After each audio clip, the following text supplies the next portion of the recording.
Pabor ang isang senador na magsagawa ng executive session kay dismissed Mayor Alice Go kung may isisiwalat siyang detalye kaugnay sa iligal na pogo sa bansa. Nakatutok si Von Aquino.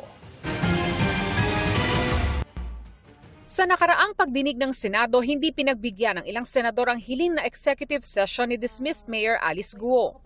Sabi ngayon ni Senate Deputy Majority Leader J.V. Ejercito, papabor siya na executive session kung isisiwalat ni Guo ang mga nalalaman nito sa operasyon ng iligal na pogo sa bansa.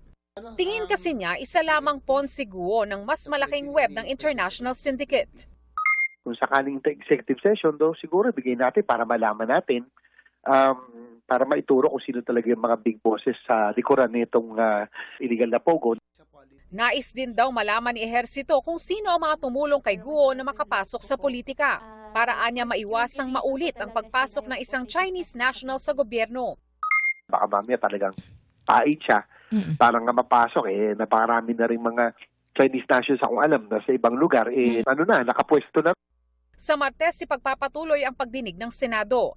Pinayagan na ng Korte Suprema ang hiling ng DOJ na ilipat ang mga kasong may kinalaman sa iligal na pogo mula Capas Tarlac RTC Branch 66 patungong Pasig RTC.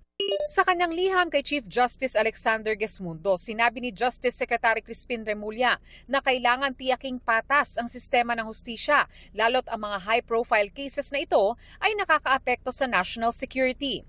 Nakatakda ring maghain ng kasong qualified human trafficking ang DOJ laban kay Guo, kanyang business partners kabilang na si Wang Ziyang na tinukoy bilang boss of all bosses ng iligal na pogo. Para sa GMA Integrated News, Von Aquino, Nakatutok, 24 Oras. Mga kapuso, nakatikim na po ba kayo ng iba pang luto sa bulalo? Ang ilang bersyon kasi ng paboritong sabaw ng mga Pinoy, ibinida sa kauna-unahang Creative Bulalo Challenge sa Tagaytay.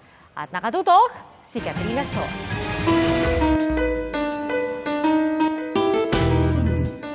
Goto bulalo, pineapple bulalo, at sizzling bulalo ala sizzling Kapampangan. Ilan lang yan sa mga bersyon ng bulalo ng 15 restaurant na lumahok sa kauna-unahang Creative Bulalo Challenge sa Tagaytay. Bukod nga sa malamig na panahon at mga pasyalan, isa sa binabalik-balikan dito sa Tagaytay ay ang bulalok. Ito ay isang kompetisyon or isang challenge ng pinaka-creative na bulalo na makikita natin ngayong taon na to sa Tagaytay. Sabi ng ibang sumali, di dapat mawala ang nakasanayang lasa ng bulalo. Nag-stick po kami sa classic way of cooking namin kasi doon po kami binabalik-balikan. Pero talagang umangat ang mga kalahok na extra challenge sa mga twist. In third place, Summit Bulalo na pang fine dining ang peg. Ito rin ang nakatanggap ng People's Choice Award. Lahat po ng flavors when you bite in our bulalo, saka po siya mag-explode. All your palates will experience the taste of bulalo. Second place ang Flying Bulalo Pares. Ang kapares po lagi ng bulalo is either kanin or noodles. In-innovate namin na maging flying bulalo. At ang first place, Kimchi Bulalo. We have created the bulalo, a kimchi bulalo, inspired of the flavor of the Korean taste na gustong-gusto ng mga Pilipino. Para sa GMA Integrated News, Katrina Son, Nakatutok, 24 Oras. Kinarga gamit ng crane ang madambuhalang pumpkin na ito sa Russia na tanim ng isang amateur gardener. At ang isa sa mga bunga, record-breaking ang timbang na 817 kilograms. Pinakamabigat ito sa buong Russia at parang timbang na ng isang bull o toro. Nanalong kalabasa sa kompetisyong bahagi ng Autumn Festival. Thankful si World No. 3 pole vaulter EJ Obiena sa mainit na suporta ng mga Pilipino. At kita po ito sa dami ng fans na dumagsa sa meet and greet ng Olympian. Nakatutok si Nico Wahe. EJ Non-stop ang pa-selfie at pagpapa-autograph ng fans kay world number 3 pole vaulter at Olympian EJ Obiena sa kanyang meet and greet sa isang mall sa Pasay City. Kabilang ang isang pamilya na isinama ang kanilang 2-year-old na anak na idol daw si EJ at balak nilang ipatrain sa pole vaulting. Every time na may game si EJ, gagayahin niya, tatalon siya. Ang mga gaya raw ni Gab ang gustong matulungan ni EJ sa kanyang plano makapagpatayo ng pole vault pit sa iba't ibang bahagi ng bansa. I hope that this pits would be able to raise the next generation of pole vaulters. Babalik si EJ sa Italy sa September 22 para ituloy ang pagpapagaling sa kanyang back injury at pagsasanay bago muling lumaban sa first quarter ng 2025. Make sure that the bone is completely healed, then we can push again and we can train. Tiwala rin sa bright future ni EJ ang kanyang coach na si Vitaly Petrov. I think this year finish this pain if we go forward. He must believe this, he ready for this. All-out support din sa meet and greet ni EJ ang kanyang mga magulang at ang kaibigang si volleyball star Alyssa Valdez.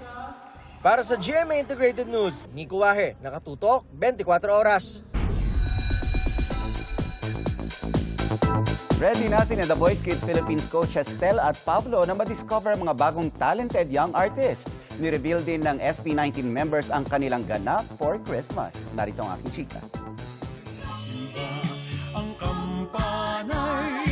Feel na ang early Christmas vibes ng ilang members ng SB19. Sa TikTok video ni Justin, kita si Estel na busy sa pag-decorate ng white Christmas tree. Pagkakataon na raw ito para maghanda na para sa Pasko. Baka po sa mga next week, wala na kaming time to stay in our houses. So parang nung may free time po ako, nagtayo na ako. Tsaka para ma-feel ko na rin yung Christmas. Para medyo exciting magtrabaho. Kami po naglagay na ng Christmas decor. So siguro hoping na lang din po na pagdating ng Christmas, mayroon kaming time for family. Si Ken, chill lang daw at going with the flow. Hindi ko pa masyadong iniisip. Kumbaga, inahayaan ko na lang po na maramdaman ko talaga yung Christmas. And isa-celebrate ko with my family and people around me. Ano naman kaya ang dapat abangan sa SB19 this Christmas? Meron po kami mga pinaghahandaan pero hindi ko po masasagot yung Christmas album.